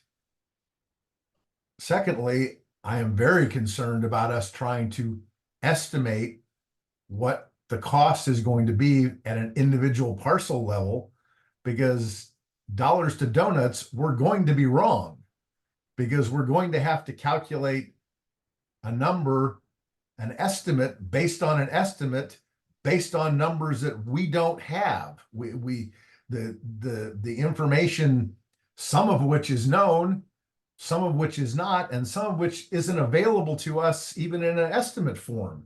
So I believe we're setting ourselves up for, you told us back in April that it was going to be this, and when it turns out in October that it's different, there's going to be lots of wringing of hands and frustration.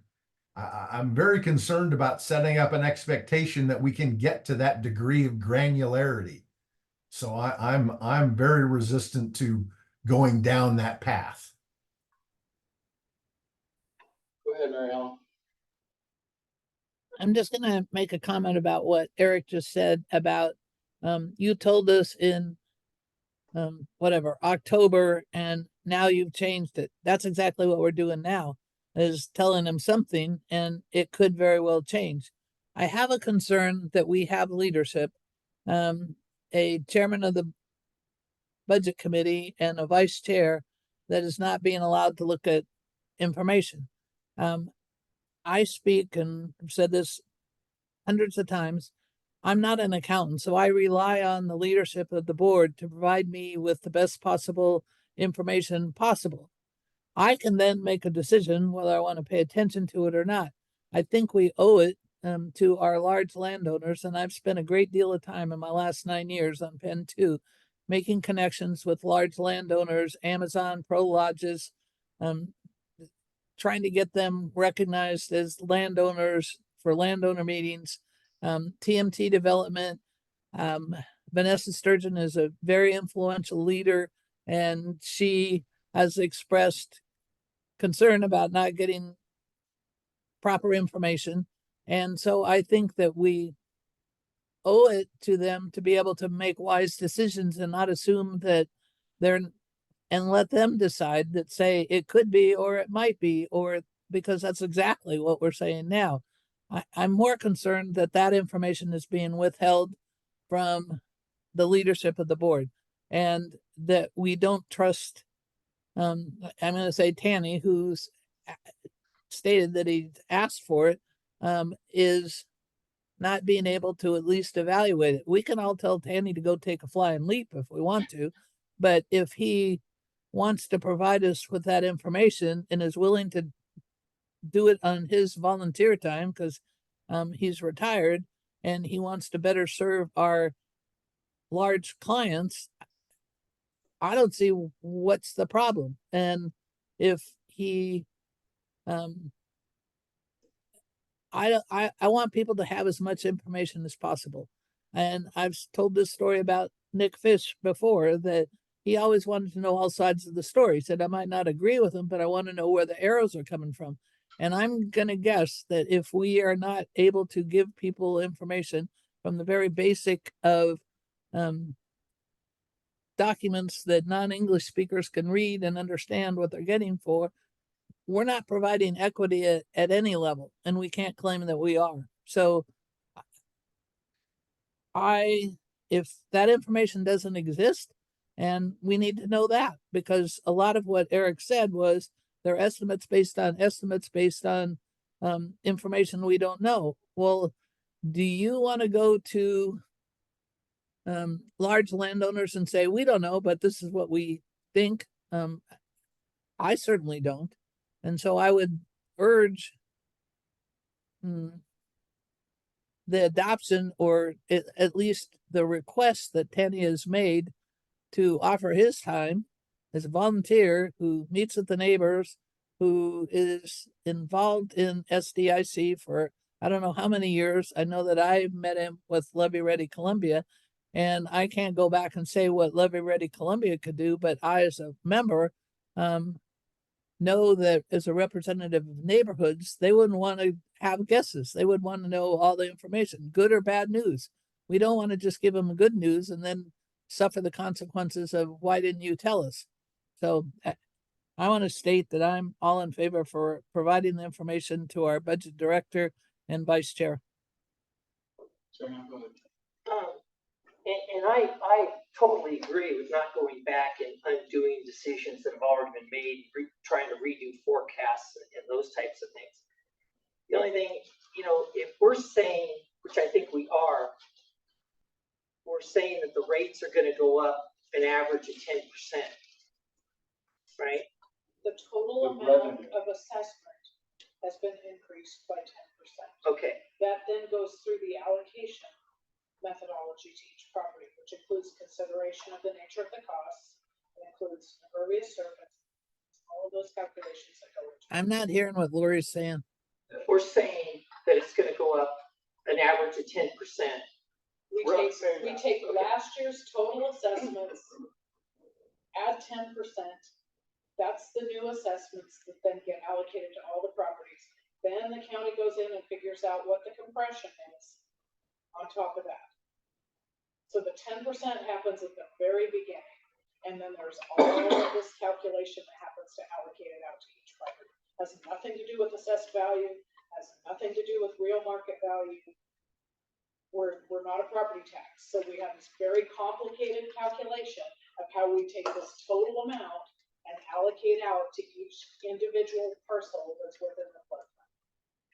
But the very beginning is, here's how much the total assessments were last year for all 4 districts, and adding 10%, here's the amount we're going to allocate across all of the properties this year. That's the beginning.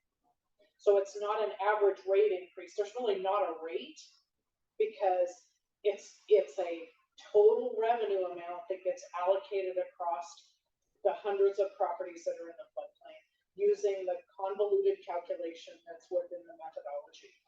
And all of them have a convoluted calculation. All probably pretty much end up similarly allocated. So I mean, conceivably, you could have a property go down and you could have one go up 200%. I don't believe there will be a 200%.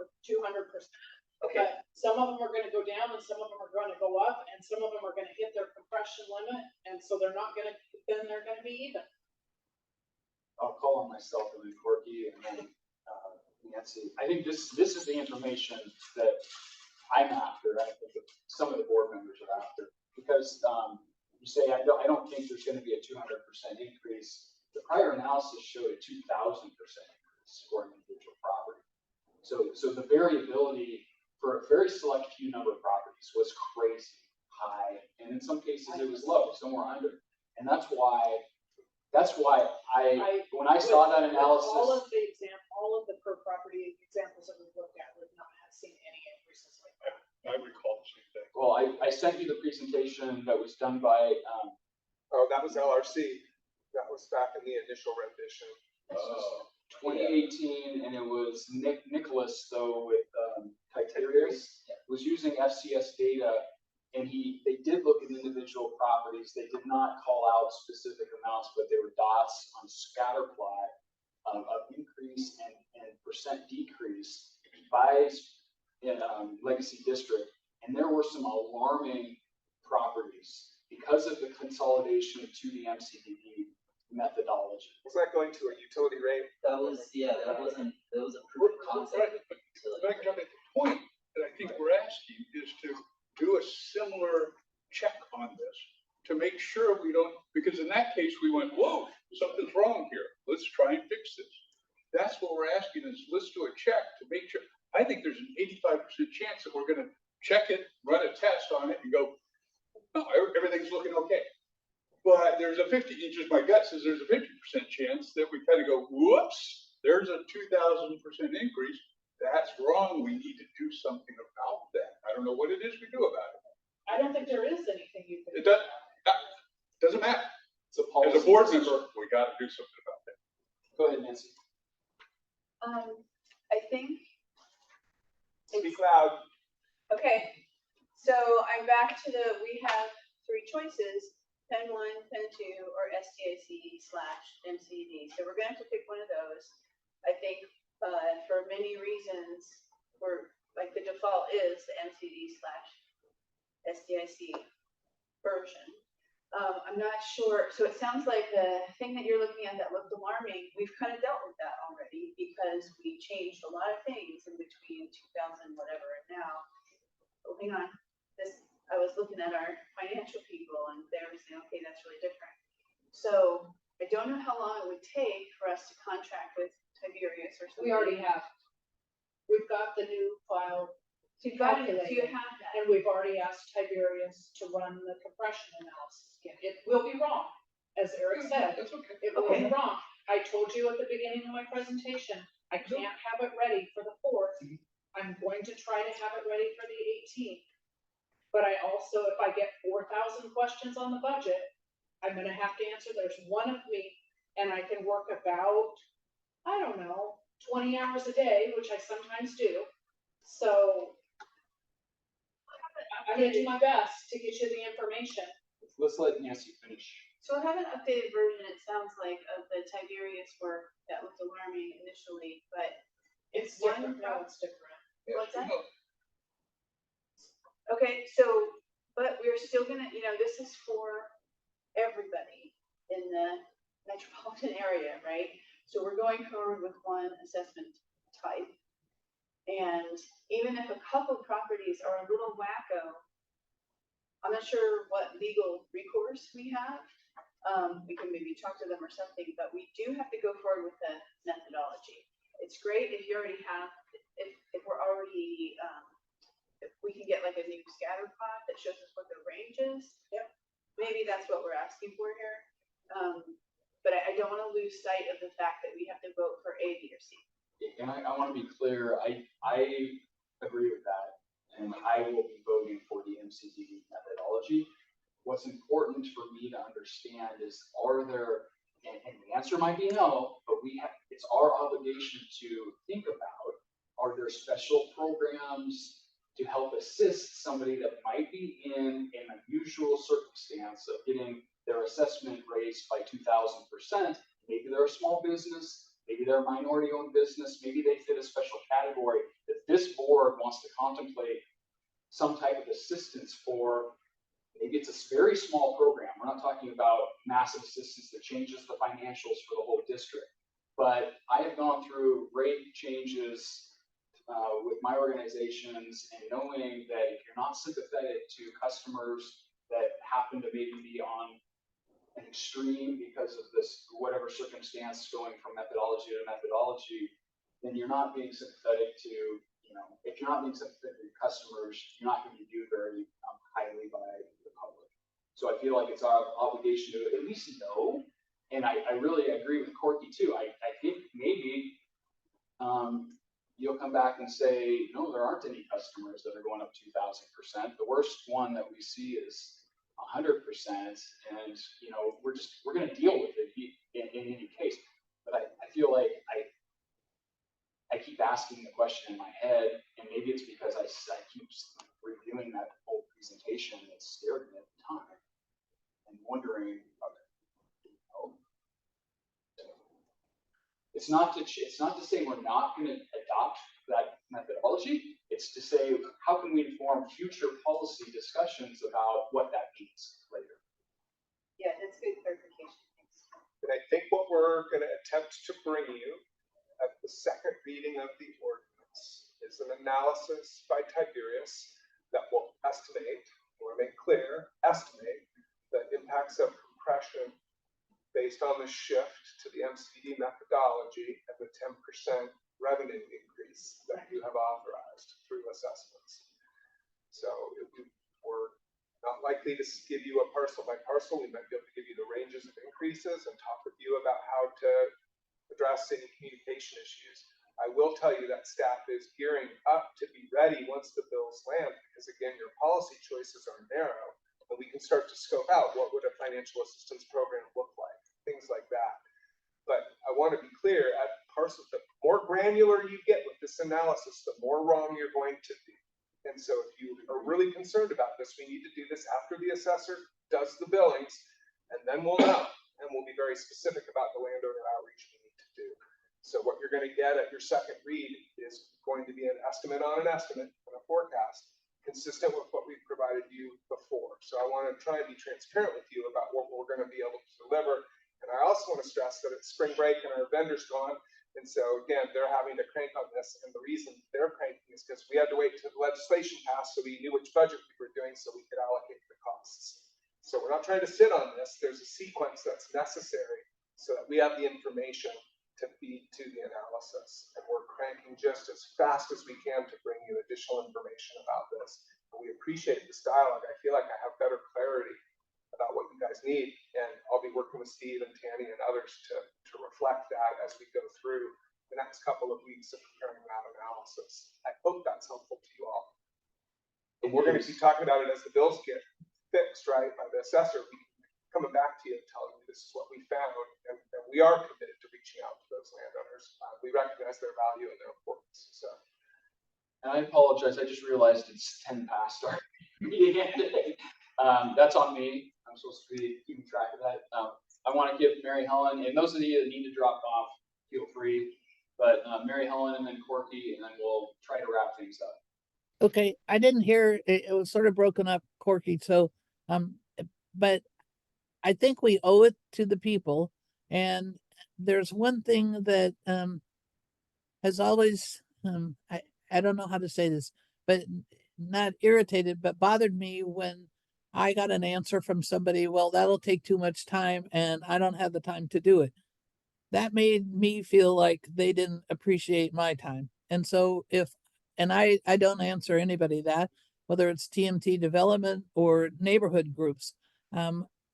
My answer has always been, I'll try to get the answer for you as soon as possible, because that way I'm not devaluing their time in trying to be involved in a public process. So I think what I heard Corky say is we owe it to our customers. I'm not saying that we need to get every single one, that it needs to be, I think Jim used the word granular. But if Corky is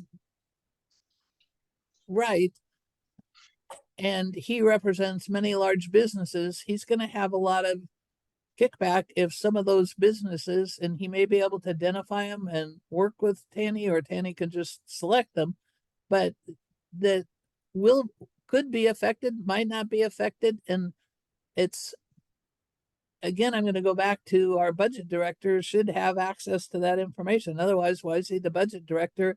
And why did we elect him to get us budget information? So if there's information there to be able to look at and the different valuations, I think he's a smart enough guy, or I'll give him credit for it right now, that he could look at those and make evaluations. But if he's not made, that information's not made available to him, he can't get the information to us. And so it's sort of a choosing not to give people all the information that we could, and saying we didn't have time or didn't want to spend the money, but we want you to spend the money now because we didn't get it right. And so if we're able to provide that information to people that represent thousands of voters or thousands of individuals, and like Steve said, small businesses, etc., that'll be caught off guard by this. Jubitz has done some of their own studies based on, I don't know what, but they have a finance guy that teaches accounting at Portland State. And so he has asked me questions, and I've directed him to MCDD, and I don't know who he's talked to or if he has talked to, but I think we owe it to our customers, because we're asking them to do something that's not been done in 100 years. And so I really want to honor the customers as much as we can, and we have board members that are willing to help. Let them help. and I don't have the ability and possibly not even the time to be able to do any of that. So Thank you. I just want to encourage staff to be open with what information the budget director of the committee asks for. Thank you. Corky? And I'm sorry, but to be clear, I'm not worried about changes in compression this year. And if we're using the MCD methodology in Fit 2, I'm not worried, if we're gonna use the MCD methodology going forward, I'm not worried about checking MCD or SDIC, because it's the same methodology we had last year. There's no change. So that's why we don't need to check that at all as far as I'm concerned. My concern is we're changing the methodology in Fin 1 and Fin 2. We should check those to make sure there are no surprises in there. They should be relatively consistent. The property owner shouldn't get a bill where they say, whoa, what in the world is this? And if we see that in the test, then we do something about it. I don't know what it is, but we do something about it. All right, thank you all. Sorry again for going late. We're 15 minutes past. Any last comments, questions? Hearing none, we're going to adjourn. Thank you.